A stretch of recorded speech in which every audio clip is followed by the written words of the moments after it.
ಹೇತವೇ ವಿಶ್ವೇಶ್ವರಾಯ ವಿಶ್ವಾಯ ಗೋವಿಂದಾಯ ನಮೋ ನಮಃ. ಜ್ಞಾನಮುದ್ರಾಯ ಕೃಷ್ಣಾಯ ಗೀತಾಮೃತ ದುಹೇ ನಮಃ. ಬ್ರಹ್ಮೋತ್ಸವದ ಪರಮ ಪವಿತ್ರ ಕಾರ್ಯದಲ್ಲಿ ನಾವೆಲ್ಲ ಒಟ್ಟು ಸೇರಿದ್ದೇವೆ. ಕನ್ನಡ ಭಾಷೆ ಕೆಲವರಿಗೆ ಅರ್ಥವಾಗದೇ ಇರುವ ಸಾಧ್ಯತೆ ಇದೆ. ಸಂಸ್ಕೃತ ಭೂಯಿಷ್ಠವಾದ ಕನ್ನಡವನ್ನು ನಾನು ಬಳಸಿಕೊಳ್ತೇನೆ. ಆಂಗ್ಲ ಭಾಷೆಯಲ್ಲಿ ನಾನು ಮಾತಾಡಿದರೆ ನಾನು ಕನ್ನಡದಲ್ಲಿ ಮಾತಾಡಿದಷ್ಟು ನಿಮಗೆ ಅರ್ಥ ಆಗಲಿಕ್ಕೆ ಸಾಧ್ಯ ಇಲ್ಲ ಅನ್ನೋ ಕಾರಣದಿಂದ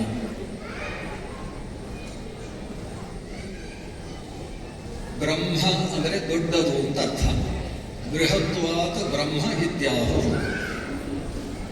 ಉತ್ಸವ ಅಂದರೆ ಮನಸ್ಸಿಗೆ ಮುದ ನೀಡತಕ್ಕಂತಹ ಕಾರ್ಯಕ್ರಮ. ಕನ್ನಡದಲ್ಲಿ ಹಬ್ಬ ಅಂತೇವೆ. ದೊಡ್ಡ ಹಬ್ಬವನ್ನು ಬ್ರಹ್ಮೋತ್ಸವ ಅನ್ನುವ ಶಬ್ದದಿಂದ ಕರೆಯುವುದು. ದೇವರಿಗೆ ಬ್ರಹ್ಮೋತ್ಸವ ಅಂತ ಮಾಡಬೇಕಾದ ಅವಶ್ಯಕತೆ ಇಲ್ಲ. ದೇವರು ನಿರಂತರ ಉತ್ಸವದಲ್ಲೇ ಇರ್ತಾನೆ, ಹಬ್ಬದಲ್ಲೇ ಇರ್ತಾನೆ.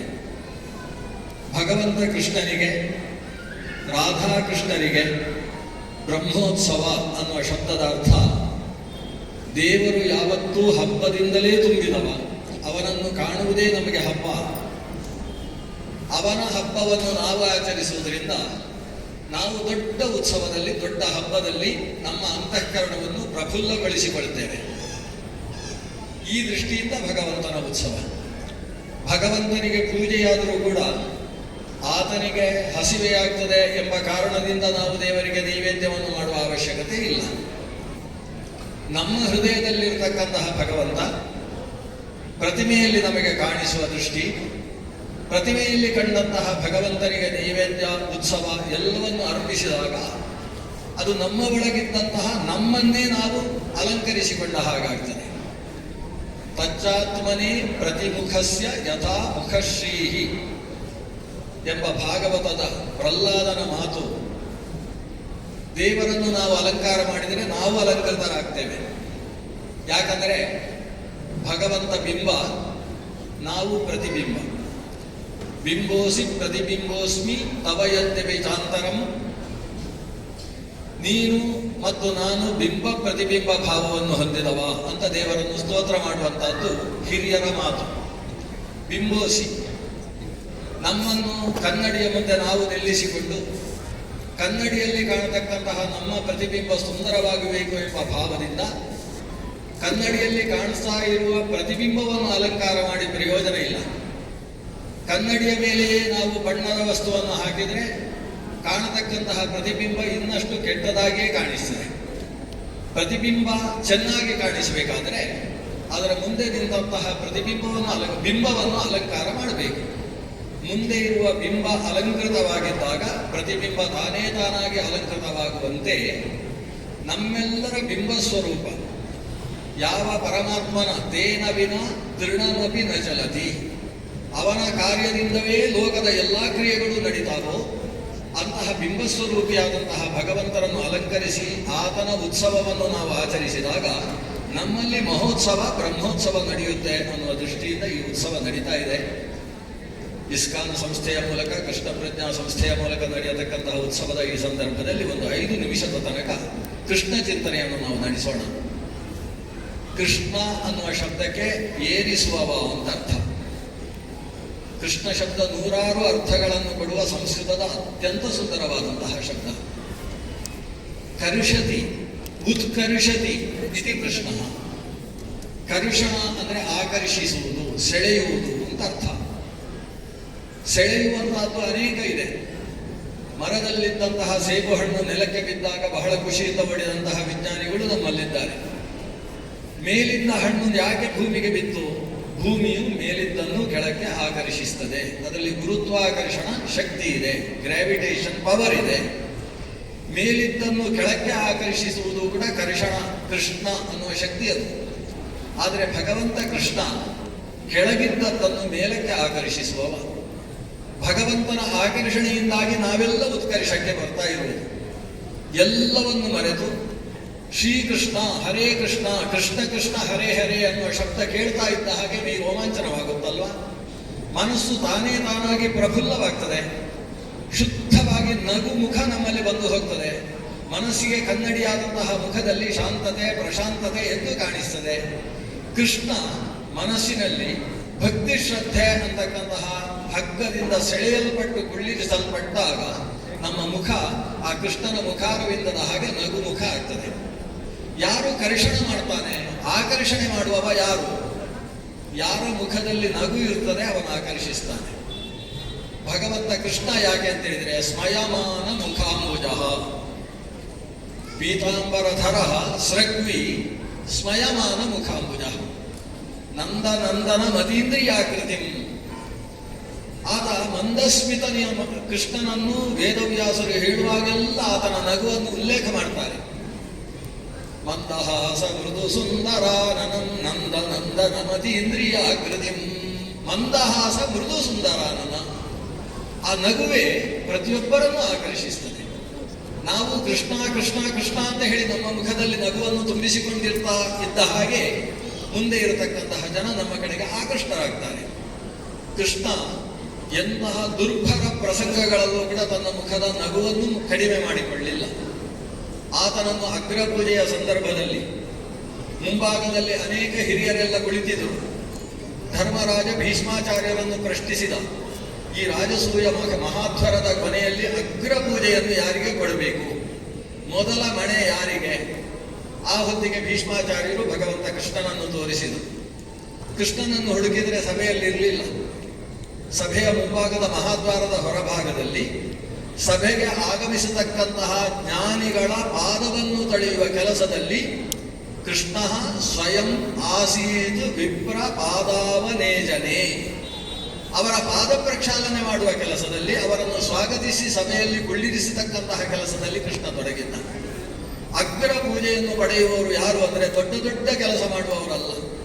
ಯಾರು ಚಿಕ್ಕ ಚಿಕ್ಕ ಕೆಲಸವನ್ನು ಮಾಡ್ತಾರೋ, ತಮ್ಮ ಮನಸ್ಸು ಪ್ರಫುಲ್ಲವಾಗಿದ್ದು ದೊಡ್ಡ ಕೆಲಸಕ್ಕೆ ತಾವು ತಮ್ಮನ್ನು ಸ್ವಯಂ ಸೇವಕರಾಗಿ ಯಾರು ತೊಡಗಿಸಿಕೊಳ್ತಾರೋ ಅಂಥವರು ಅಗ್ರಪೂಜೆಯನ್ನು ಪಡಿತಾರೆ ಅನ್ನುವ ಸಂದೇಶವನ್ನು ಲೋಕಕ್ಕೆ ಸಾರಿದಂತಹ ಉತ್ಕೃಷ್ಟ ಸ್ವಾಮಿ ಭಗವಂತ ಶ್ರೀಕೃಷ್ಣ ತಾನು ಪಾದ ಪ್ರಕ್ಷಾಲನೆ ಮಾಡಿ ಅವರನ್ನು ಕರೆದು ಆಸನವನ್ನು ತನ್ನ ಉತ್ತರೀಯ ವಸ್ತ್ರದಿಂದ ಒರೆಸಿ ರುಕ್ಮಿಣೀ ದೇವಿಯ ಸಮೇತನಾಗಿ ಬಂದವರನ್ನು ಕುಳ್ಳಿರಿಸುವ ಕೆಲಸವನ್ನು ಮಾಡ್ತಾ ಇದ್ದ ಕೃಷ್ಣನಿಗೆ ಅಗ್ರಪೂಜೆ ನಡೆಯಿತು.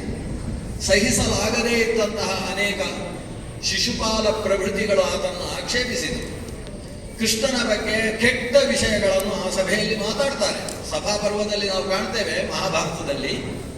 ಆದರೆ ಆ ಮಾತುಗಳನ್ನು ಕೇಳಿ ಕೃಷ್ಣ ತನ್ನ ಮುಖದಲ್ಲಿದ್ದಂತಹ ನಗುವನ್ನು ಕಿಂಚಿತ್ತೂ ಮಾಸಿಸಿಕೊಳ್ಳಿಲ್ಲ.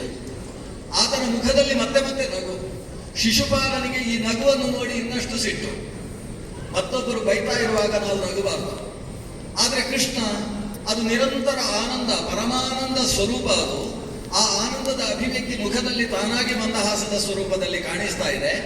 ಅದನ್ನು ನೋಡ್ತಾ ನಾನು ಇಷ್ಟು ಬೈದರೂ ಕೂಡ ಕೃಷ್ಣನ ಮುಖದ ನಗು ಮಾಸಲಿಲ್ಲ ಅನ್ನುವ ಕಾರಣದಿಂದ ಇನ್ನಷ್ಟು ಶಿಶುಪಾಲ ಬೈತಾ ಇದ್ದಾನೆ.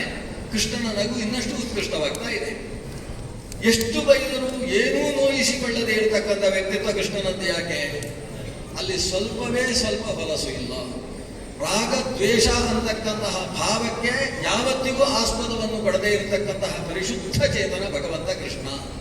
ಆ ಪರಿಶುದ್ಧತೆಯೇ ಆ ನಗುವನ್ನು ಹೊರಗೆ ಸೂಚಿಸುತ್ತದೆ. ಮಂದಹಾಸ ಅನ್ನುವುದು ಆತನಲ್ಲಿ ಯಾವತ್ತೂ ಮಾಸುವುದಿಲ್ಲ. ಆ ಮಂದಹಾಸದ ಕಾರಣದಿಂದಲೇ ಭಗವಂತ ಎಲ್ಲರನ್ನೂ ತನ್ನ ಕಡೆಗೆ ಸೆಳಿತಾನೆ. ಯಾರನ್ನು ಕೃಷ್ಣ ತನ್ನ ಕಡೆಗೆ ಸೆಳಿತಾನೆ ಅವರ ಮುಖದಲ್ಲಿ ಯಾವತ್ತಿಗೂ ನಗು ಮಾಸುವುದಿಲ್ಲ. ಇಡೀ ಮಹಾಭಾರತ ಭಾಗವತಗಳನ್ನು ನಾವು ಅವಲೋಕನೆ ಮಾಡಿದರೆ ಕೃಷ್ಣನ ಮುಖದಲ್ಲಿ ನಗು ಕಡಿಮೆಯಾಯಿತು ಅಂತ ಕಾಣಿಸುವಂತಹ ಎರಡು ಪ್ರಸಂಗಗಳು ಕಾಣಿಸ್ತವೆ. ಒಂದು, ಭೀಷ್ಮಾಚಾರ್ಯನ ಮುಂದೆ ತಾನು ಚಕ್ರವನ್ನು ಹಿಡಿದು ನಿನ್ನನ್ನು ನಾನು ಕೊಲ್ತೇನೆ ಅಂತ ಹೇಳಿ ರಥದಿಂದ ಇಳಿದು ಸಾಗಿದಂತಹ ಮಹಾಭಾರತ ಯುದ್ಧದ 100ನೇ ದಿವಸ ಮತ್ತು 9ನೇ ದಿವಸ ನಡೆದಂತಹ ಘಟನೆ. ಮತ್ತೊಂದು, ಮಹಾಭಾರತ ಯುದ್ಧ ಮುಗಿದು ಪಾಂಡವರು ಸಿಂಹಾಸನದಲ್ಲಿ ಕೂಡಬೇಕಾದಂತಹ ಶುಭಾವಸರ ಪ್ರಾಪ್ತವಾದಂತಹ ಸಂದರ್ಭದಲ್ಲಿ ಧರ್ಮರಾಜಾದಿಗಳು ಕೃಷ್ಣನ ಹತ್ರ ಬಂದರೆ ಕೃಷ್ಣ ತಾನು ಪದ್ಮಾಸನ ಹಾಕಿ ಯೋಗ ಸ್ಥಿತಿಯಲ್ಲಿ ಕುಳಿತುಕೊಂಡು ಶಾಂತತೆಯನ್ನು ಕಳೆದುಕೊಂಡು ಯಾವುದೋ ಒಂದು ಸೀರಿಯಸ್ ಸ್ಥಿತಿಯಲ್ಲಿ ಕೂತಿದ್ದಾನೆ. ಏನು ಕೃಷ್ಣ ಹೀಗೆ? ಅಂತ ಧರ್ಮರಾಜಾದಿಗಳು ಸುತ್ತ ಬಂದು ಕೂತುಕೊಳ್ತಾರೆ. ಆವಾಗ ಕೃಷ್ಣ ಹೇಳ್ತಾನೆ, ನೀವೆಲ್ಲ ಯುದ್ಧ ಮುಗಿಸಿ ಸಿಂಹಾಸನದಲ್ಲಿ ಕೂಡುವ ತರಾತುರಿಯಲ್ಲಿದ್ದೀರಿ, ಆದರೆ ಒಂದು ಜ್ಞಾನ ಸೂರ್ಯ ಅಸ್ತಂಗತವಾಗ್ತಾ ಇದೆ. ಕುರುಕ್ಷೇತ್ರದ ದಕ್ಷಿಣ ಭಾಗದಲ್ಲಿ ಶರಶಯ್ಯೆಯಲ್ಲಿ ಮಲಗಿದಂತಹ ಭೀಷ್ಮ ಪಿತಾಮಹ ತಾನು ತನ್ನ 800 ವರ್ಷದ ಪೂರ್ಣಾಯುಷ್ಯದಲ್ಲಿ 525 ವರ್ಷಗಳ ತನಕ ಅಧ್ಯಯನಕ್ಕೋಸ್ಕರವೇ ಕಳೆದಂತಹ ವ್ಯಕ್ತಿ ಯಾರಲ್ಲಿ ಅಧ್ಯಯನ ಮಾಡಿದ್ದು? ಬೃಹಸ್ಪತ್ಯಾಚಾರ್ಯರಲ್ಲಿ, ಸಾಕ್ಷಾತ್ ಪರಶುರಾಮಾಚಾರ್ಯರಲ್ಲಿ ಅಧ್ಯಯನವನ್ನು ಮುಗಿಸಿರ್ತಕ್ಕಂತಹ ಮಹಾಶಕ್ತಿ, ದೊಡ್ಡ ಜ್ಞಾನಿ. ಒಬ್ಬ ವ್ಯಕ್ತಿ ಸಾಯುವುದು, ಅಸ್ತಂಗತನಾಗುವುದು ಅನ್ನೋದು ದೊಡ್ಡ ವಿಷಯ ಅಲ್ಲ. ಆದರೆ ಅವರು ತಮ್ಮ ಉಸಿರನ್ನು ಕೊನೆಗೊಳಿಸುವ ಹೊತ್ತಿಗೆ ತಮ್ಮ ಜ್ಞಾನವನ್ನು ಕೊನೆಗೊಳಿಸಬಾರದು. ಅವರ ಜ್ಞಾನವನ್ನು ಉಳಿಸುವಂತಹದ್ದೇ ಲೋಕದ ಉಳಿವು. ಅವರ ಜ್ಞಾನವನ್ನು ಪಡೆಯಬೇಕು. ಜ್ಞಾನದ ದೃಷ್ಟಿಯಿಂದ ನೀವು ಈಗಲೇ ಹೊರಡಿ ಅಂತ ಅಷ್ಟೂ ಪಾಂಡವರನ್ನು ಜೊತೆಗೆ ಅನೇಕ ಋಷಿಗಳನ್ನು ಕರೆದುಕೊಂಡು ಆವಾಗ ಶ್ರೀಕೃಷ್ಣ ಉತ್ತರಾಯಣದ ನಿರೀಕ್ಷೆಯಲ್ಲಿದ್ದಂತಹ ಭೀಷ್ಮರ ಸನ್ನಿಧಾನಕ್ಕೆ ಬಂದು ಆತನ ಮೂಲಕ ಅನುಶಾಸನ ಪರ್ವ, ಶಾಂತಿ ಪರ್ವ ಅಂತ ಇವತ್ತು ಏನು ದೊಡ್ಡ ಜ್ಞಾನ ರಾಶಿ ಇದೆ, ಆ ಜ್ಞಾನ ರಾಶಿಯ ಉಪದೇಶ, ವಿಷ್ಣು ಸಹಸ್ರನಾಮ, ಶಿವ ಸಹಸ್ರನಾಮದಂತಹ ಮಹಾ ಸ್ತೋತ್ರ ಮಹಾಮಂತ್ರಗಳನ್ನೆಲ್ಲ ಉಪದೇಶವನ್ನು ಪಡೆಸಿಕೊಂಡವ, ಜ್ಞಾನವನ್ನು ಉಳಿಸಿಕೊಂಡವ ಭಗವಂತ ಕೃಷ್ಣ. ಜ್ಞಾನಕ್ಕೋಸ್ಕರ ತಾನು ಇನ್ನೊಬ್ಬರನ್ನು ಸಂಹರಿಸುವುದಕ್ಕೂ ಸಿದ್ಧ ಅನ್ನುವ ರೀತಿಯ ಚಿಂತ್ಯಾಂ ಸ್ವಬಾಹುಮಹಿ ಅಂತ ಹೇಳಿಕೊಂಡಿರುವ ಮಹಾವಿಷ್ಣುವೇ ಅಲ್ಲವೇ ಶ್ರೀಕೃಷ್ಣ? ಆ ಸ್ವರೂಪದಲ್ಲಿ ಕಾಣಿಸಿಕೊಂಡ. ಮತ್ತೊಂದು ತನ್ನ ಭಕ್ತನಾದಂತಹ ಭೀಷ್ಮನನ್ನು ಉಳಿಸುವುದಕ್ಕೋಸ್ಕರ ನಾನು ಕೃಷ್ಣನ ಕೈಯಲ್ಲಿ ಚಕ್ರವನ್ನು ಹಿಡಿಸಿಯೇ ಸಿದ್ಧಾಂತ ಪ್ರತಿಜ್ಞೆ ಮಾಡಿದ್ದಂತಹ ಭೀಷ್ಮಾಚಾರ್ಯರ ಪ್ರತಿಜ್ಞೆ ಅದು ಸುಳ್ಳಾಗಬಾರದು. ಸ್ವನಿಯಮ ಅಪಹಾಯ ಮತ್ ಪ್ರತಿಜ್ಞಾಮೃತಮಧಿಕರ್ತು ಅವಪ್ಲುತೋ ರಥಸ್ಥಃ ಅಂತ ಸ್ವಯಂ ಭೀಷ್ಮ ಕೊಂಡಾಡ್ತಾನೆ. ತಾನು ಶಸ್ತ್ರ ಹಿಡಿಯುವುದಿಲ್ಲ ಅಂತ ಪ್ರತಿಜ್ಞೆ ಮಾಡಿದಂತಹ ಕೃಷ್ಣನೂ ಕೂಡ ತನ್ನ ಭಕ್ತನಾದಂತಹ ಭೀಷ್ಮನ ಪ್ರತಿಜ್ಞೆ ಹಾಳಾಗಬಾರದು ಅಂತ ಹೇಳಿ ತಾನು ಚಕ್ರವನ್ನು ಹಿಡಿದು ಸಾಗಿದ. ಭಕ್ತರ ಪ್ರತಿಜ್ಞೆಯೇ ನನ್ನ ಪ್ರತಿಜ್ಞೆ ಅಂತ ಹೇಳುವವ ಕೃಷ್ಣ. ಆತ ಹೇಳ್ತಾನೆ, ನನ್ನ ಭಕ್ತ ಯಾವತ್ತೂ ನಾಶವಾಗುವುದಿಲ್ಲ, ನಮೇ ಭಕ್ತ ಪ್ರಣಶ್ಯತಿ. ಆದರೆ ಆ ಮಾತನ್ನು ಕೃಷ್ಣ ತಾನು ಸದಾ ಹೇಳ್ಬೋದಲ್ಲ. ಆದರೆ ಕೌಂತೆಯ ಅರ್ಜುನನ ಹತ್ರ ಹೇಳ್ತಾನೆ, ಕೌಂತೆಯ ಪ್ರತಿಜಾನೀಹಿ ನಮೇ ಭಕ್ತ ಪ್ರಣಶ್ಯತಿ. ಅರ್ಜುನ, ನೀನೊಂದು ಪ್ರತಿಜ್ಞೆ ಮಾಡು, ಈ ಶ್ರೀಕೃಷ್ಣನ ಭಕ್ತ ಯಾವತ್ತೂ ಕೂಡ ಅಧಪಾತವನ್ನು ಹೊಂದುವುದಿಲ್ಲ ಅಂತ ಹೇಳಿ. ಅರ್ಜುನನ ಹತ್ರ ಪ್ರತಿಜ್ಞೆಯನ್ನು ಮಾಡಿಸುವ ಉದ್ದೇಶ ಏನು ಅಂದರೆ, ನಾನು ನನ್ನ ಪ್ರತಿಜ್ಞೆಯನ್ನಾದರೂ ಬಿಟ್ಟೇನು, ಆದರೆ ಭಕ್ತರ ಪ್ರತಿಜ್ಞೆಯನ್ನು ಯಾವತ್ತೂ ಕೂಡ ಮೀರುವವ ಅಲ್ಲ. ಭಗವಂತ ಕೃಷ್ಣನ ಭಕ್ತನಾದಂತಹ ಭೀಷ್ಮಾಚಾರ್ಯನೂ ಕೂಡ ತನ್ನ ಪ್ರತಿಜ್ಞೆಯನ್ನು ಮೀರಿದ ಕಾರಣದಿಂದ ನರಕಪಾತಿಯಾಗಕೂಡದು ಅನ್ನುವ ದೃಷ್ಟಿಯಿಂದ ಆ ಭಕ್ತನನ್ನು ಉದ್ಧರಿಸುವುದಕ್ಕೋಸ್ಕರ ಚಕ್ರವನ್ನು ಹಿಡಿದು ಸಾಗಿದಂತಹ ಆ ಭಗವಂತ ಕೃಷ್ಣನನ್ನು ಸ್ಮರಿಸಿಕೊಳ್ಳೋಣ. ಇವತ್ತು ಈ ಬ್ರಹ್ಮೋತ್ಸವದ ಮಹಾನಂದದಲ್ಲಿ ತಮ್ಮೆಲ್ಲರ ಹರೇ ಕೃಷ್ಣ ನಾಮವನ್ನು ಕೇಳುವುದಕ್ಕೆ ಶ್ರವಣ ಮತ್ತು ಮನಸ್ಸು, ಅದು ಹೃತ್ಕರಣ ರಸಾಯನ ಅಂತ ಅದಕ್ಕೆ ಹೆಸರು. ರಸಾಯನ ಅನ್ನುವುದು ಆಯುರ್ವೇದದಲ್ಲಿ ಶರೀರಕ್ಕೆ ಪುಷ್ಟಿಯನ್ನು ತುಂಬಿಸ್ತಕ್ಕಂತಹ ಟಾನಿಕ್ ಅಂತ ಹೇಳುವಂತಹ ಒಂದು ಔಷಧ. ಅಂತಹ ಹೃದಯಕ್ಕೂ ನಮ್ಮ ಕಣ್ಣಿಗೂ ಎರಡಕ್ಕೂ ರಸಾಯನ ಸ್ವರೂಪವಾದದ್ದು ಭಗವಂತನ ನಾಮ. ಅಂತಹ ನಾಮಸ್ಮರಣೆಯನ್ನು ನಡೆಸುವುದಕ್ಕೆ ಅವಕಾಶವನ್ನು ಕಲ್ಪಿಸಿಕೊಟ್ಟಂತಹ ಈ ಅಂತಾರಾಷ್ಟ್ರೀಯ ಕೃಷ್ಣ ಪ್ರಜ್ಞಾ ಸಂಸ್ಥೆಗೆ ನನ್ನ ನಮನಗಳನ್ನು ಸಲ್ಲಿಸಿಕೊಂಡು ಹಿರಿಯರಿಗೆ ನಮಿಸಿ ನನ್ನ 4 ಮಾತುಗಳನ್ನು ಗುರುಗಳಲ್ಲಿ ಭಗವಂತನಲ್ಲಿ ಸಮರ್ಪಣೆ ಮಾಡ್ತೇನೆ. ಶ್ರೀಕೃಷ್ಣ ಅರ್ಪಣೆ ಮಸ್ತು.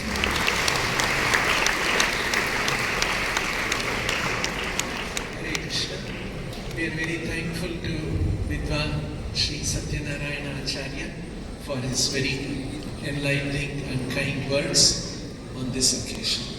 Now I request our devotees to present the temple honors.